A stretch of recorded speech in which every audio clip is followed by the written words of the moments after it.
Hi, this is Jody from mcpactions.com. Thank you, Becker, for having me on as a guest today for your Photoshop Friday on the B School.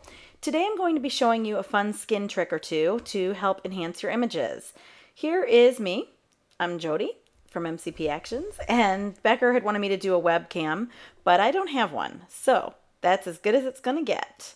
And I'll go ahead and close out of me now, and we'll get on with our tutorial. Here's our model today, and you'll notice she's got beautiful eyes, but her skin's slightly blotchy, and she probably would prefer if we helped it out a little bit. So I'm going to show you how today.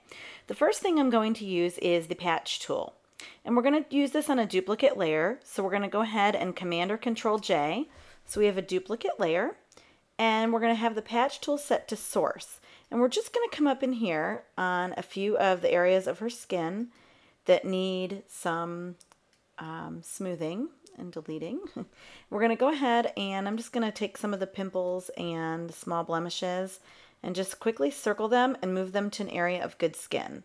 So you'll see I'm working rather fast since he told me to keep the video short, but I see a little lipstick smudge here as well. And almost done.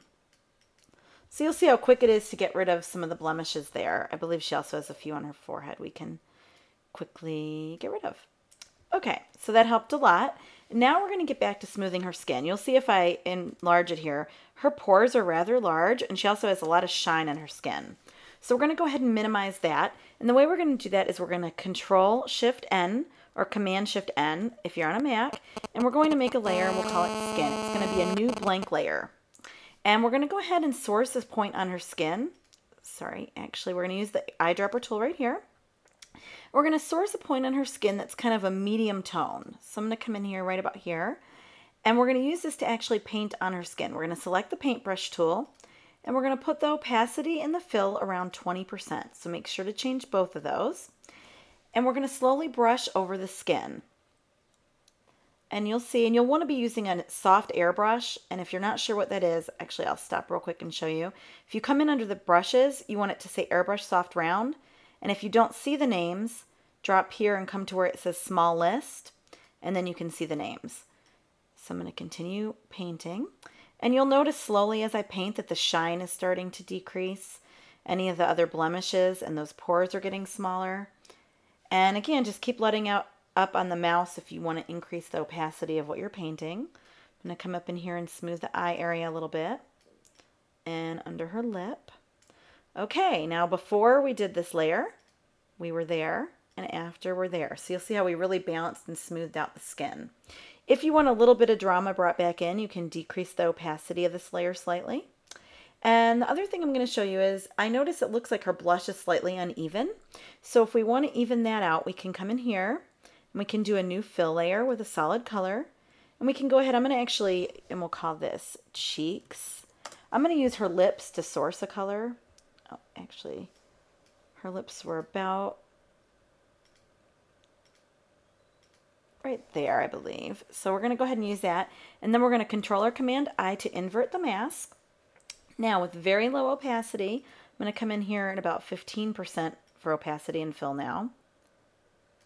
I'm going to come in here and I'm going to actually paint some blush on her cheeks. And you'll notice it's very, very subtle. So we can paint it exactly where we want it, kind of like a makeup artist. And if it's too much, we can then lower the opacity to taste. So you can see we've added a little bit of digital blush to her cheeks.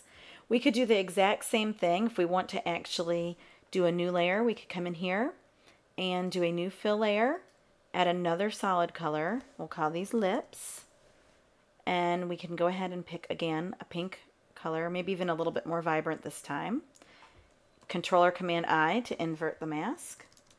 And just come in here and lightly paint on her lips. Again, the effect is going to be very subtle. You're not going to notice very much while you're painting until you click the before and after. And again, there's the before and there's the after. You'll see we just gave her a little bit more color. You can do this with lots of digital makeup, even eyeshadow and such.